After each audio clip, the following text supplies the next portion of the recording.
Today? I feel honored. Foyna is a good friend of mine, and she's an amazing person.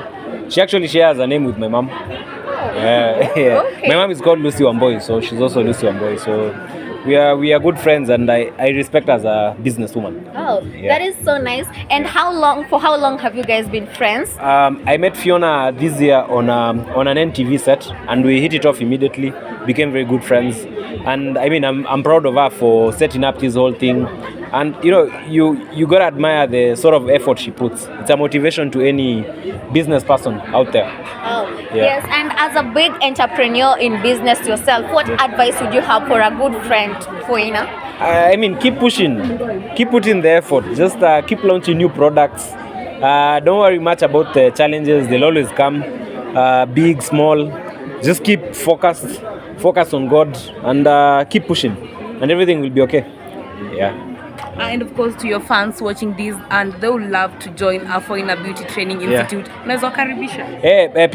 Please sign up to Foyna Beauty Training Institute, and nilikuwa naambia Foyna anipatie promo code.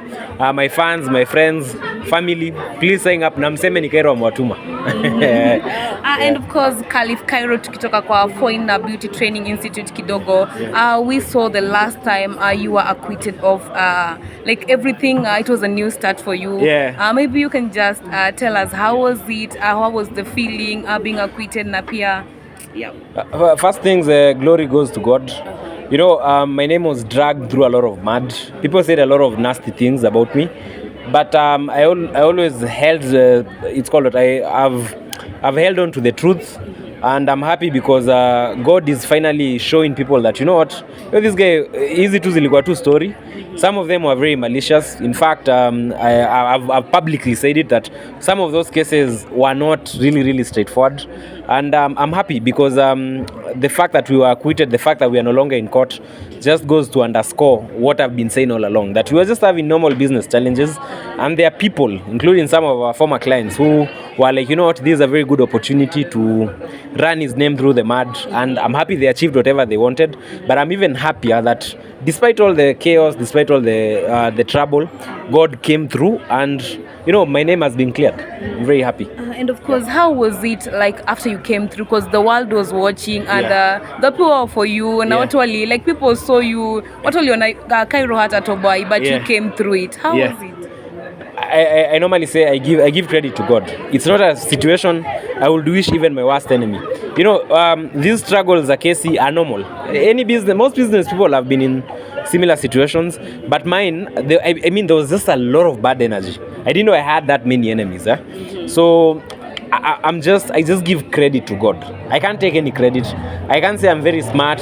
I can't say I'm very wise. I would only say that God has been faithful, and He has clearly proven that He's never abandoned me. And even at when nilikuwa at my lowest, He was still there with me. And even now that we are back to the winning season, He's still here with me. Yeah, so I'm very happy about that. Ulikuwa acquitted. Maybe you can tell us during that difficult time. Yeah. Ulipoteza milioni ngapi? We've lost, in terms of investment, we've lost hundreds of millions. Because there's at one point, someone did a podcast and said a lot of nasty things. But actually, 90% of that podcast was just false things. And let me tell you, I lost investment deals worth millions and millions of shillings. My reputation came into disrepute, and a lot of clients cancelled on us. We had major contracts that we were working on, and a lot of clients lost faith. A lot, not all, a lot. But even before I was acquitted, this is the beauty about it. You guys saw me in Japan. We'd gone there to do more business. Again, it comes back to God that despite the challenges, despite the chaos, despite everything, we've been able to sail through. Not because we are very wise. I mean, the enemy had thrown all their cards on the table, but God was able to overturn the whole situation, and I'm happy for that. So how are you building your trust with the new clients, existing clients? Sisi ni watu wa biashara. I normally say we have a 10-year track record that translates to billions of cars sold, successfully delivered. So we are still building on that. I'm happy because now clients are warming up. The acquittal, of course, has been very key. critical because now clients are able to see that, look, conmen in Kenya don't refund. We know this is Kenya, people bribe their way through the justice system. But the fact that much as we were not supposed to be even in that court in the first place, the fact that people are seeing that they're actually refunding money, and this is not small money that we're talking about 6 million Kenya shillings. So that gives confidence that we are a straightforward company, we are a company of repute, and we are keen on sorting out all issues that we've had. Yeah. So, Kairo, tell us now. You've learned a lot. You speak about what you went through. Yeah. Maybe one major lesson you've picked. Do you have friends you trust nowadays? Do you want to put your things online? Yeah. Do you believe in now having investors? Do fake friends exist? I honestly don't believe in investors. When I was at my lowest, I reached out to hundreds of VC firms. I'm talking about literally hundreds, and nobody came to save me. The only person who saved me was God. So I've learned that put your trust in God. Don't put your trust in banks. Don't put your trust in investors. I mean, if they're there, if they want to do business with you, it's fine. But you know what? That is hiyo ni ile ikikuje ikuje, isipo sawa. Put your trust in God. Focus in God as a business person. In terms of friends, I lost many friends, but I made my realest friends during this season. So I now have people I trust more. My circle has grown very thin. I probably have, let's say, 4-5 people that I can trust, including your boyfriend. on a very light note. So my friend circle has grown smaller, but I'm happy. I couldn't change anything. I realized that I had a lot of people who were surrounding me, people who are benefiting from me, but they weren't really friends. They were just there for the good times. So I'm happy that it all happened. And again, I give glory to God because I've learned a lot and I've become wiser. Yeah. What about family? Were family there for you? Yeah, my family was there for me. Shout out my mom and my sister. I know they're probably going to watch this. They've been a very heavy support system, especially my sister. My sister, when I was going through my trouble, she gave me everything. She gave me all her savings. She told me, look, this is what I have in my bank account. Take. Jaribu, si mingi, but go try and sort yourself out. So shout out to my sister. Her name is Caroline, and she's been, by the Kai and Caro is for my sister, Caroline. Yeah, Kairo represents me, and Caro represents my sister. She's been there for me, and also my mom. Yeah. But Kairo, now, you've been influential on X.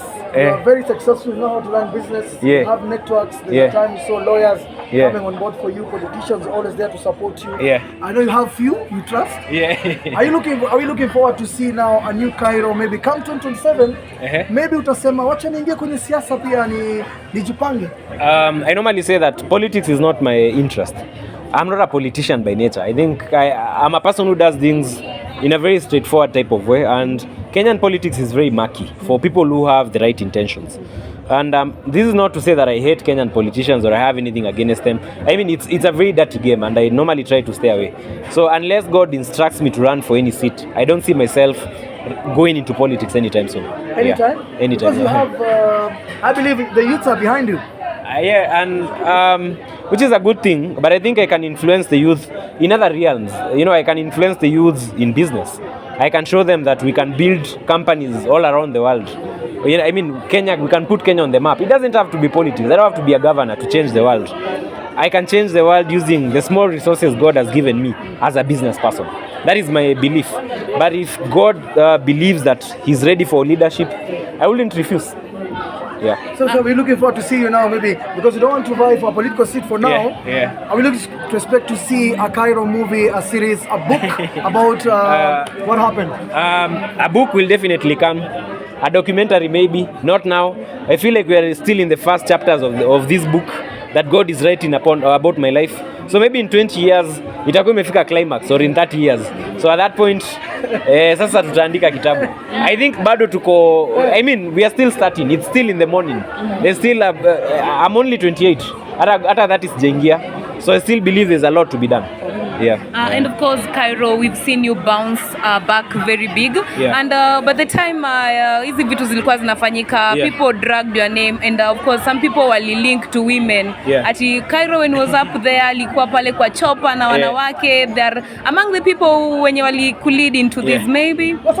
Sema tuweka swali straight. Wanawake ndo waliangusha. Kairo ali fall down. Here's the thing. I normally tell people like at one point, Kai and Caro and Jetman had a payroll of like 3 million shillings a month. 3 million shillings every month. So every month I wake up, every new month we had to figure out where we get in 3 million to pay commissions and to pay taxes and to pay all these things. Now, maintaining a girlfriend in Nairobi, even if you want to be very generous, as then utamaliza 100,000, to be very honest. 100,000? Okay, 200. Let's even call it 200,000. No, a month maybe. Utamaliza kweli? I don't think so. I mean, even if you are to look for the most expensive, okay, let me not say the most expensive. They're very expensive girls in this city. But basically what I'm trying to say is, if you're operating at the sort of business level I'm operating, a woman is 0.005% of your problems. Our biggest problems were cash flow related problems, because we are running a company that is gobbling up a lot of money. You understand? I mean, we can wake up and say we've made 5 million in a month, but we've got a payroll of 2 million. We are servicing alone in Japan maybe worth 50, 100 million. So it's a business that is, you're basically balancing between staying profitable, trying to make money, and appeasing the people you owe money. You know, because any business owes money to people. So women, you know, a simple mind, mtu hajaifanya biashara anashanga umse, tulikuwa tunamuona nani, huu ni dem alimaliza pesa. But tell me the most expensive thing I did for Sarah or Imani, or Sarah or Wavinya, it doesn't go over 300,000 Kenya shillings, which in the grand scale of things is peanuts. You understand? So the biggest things that will bring you down in a company, it's mostly the normal usual stuff: expenses, payroll, taxes, and things that you don't have control over. Like last year, we saw that the Kenyan economy did not perform very well. I mean, I'm not the only person going through these things. A lot of people in Kenya are going through these things. People are getting auctioned, companies are sinking, companies are going into liquidation. So it's not something special, you understand? Yes. But you see mtu wako pale, yeye hajaifanya biashara. Unajua yeye anaingiza mshahara maybe ya 50,000, akona dema na mdai 20,000 every month. So kwa kichwa yake ana assume you all operate on the same frequency. But we don't. In business, a girlfriend is a very small liability. Probably my car will cost more to run or than, you know, even dealing with a girlfriend. Yeah. And currently, are you seeing someone? No, I'm very single. I normally repeat that I'm very poor at relationships because beautiful women require a lot of attention. And sometimes when you're juggling 2 companies, it's like a mother who has 2 children. These children ndio kila kitu kwake. So inakuanga very dicey sometimes. So right now I don't think I'm in a right state to date. Saini kukwanza ni to ensure that our companies fully recover. Right now we are on the recovery trail. We are like, let's say 90% recovered. I want it to get to 150%. We need to overtake where we are and even go further. So for that reason, I'm not really interested in relationships. I have a lot of things to worry about. I have creditors to deal with. I have banks to deal with. And I have a God to appease. So women, for the moment, are not really top of my priority. I've actually been, in fact, last year I was celibate for most of the year. So right now I'm still very, very celibate. Thank you so much. Thank you so much, Kairo. Maybe one word in regards to Forex in the country. Do you believe in Forex? Because we've seen individuals in a Forex school. No, here's the thing. I think Forex ni kitu ina exist. There are people, I mean, there are so many Forex bureaus. Kuna watu, like tomorrow if I want to do a payment of 50 million to Japan, I'll have to go to a Forex bureau to convert my 50 million Kenya shillings into Japanese yen. So the Forex aspect iko. And I know people who do Forex and make money. The only problem is that we live in a society where people purport to be doing Forex, but they're not doing Forex. That's the hapo ndio shida iko. Forex is real. There are people who make Forex. People who make money by selling stocks. But sasa pia kuna watu wengine who scam people and pretend that it's Forex, but it's not. So mimi sitaki kumention jina mtu. But as a person who's going to watch this video, usikue fala, you know, just be smart, try and gauge, ulizia, talk to people. Yeah. Okay, thanks so much for your time. Asante.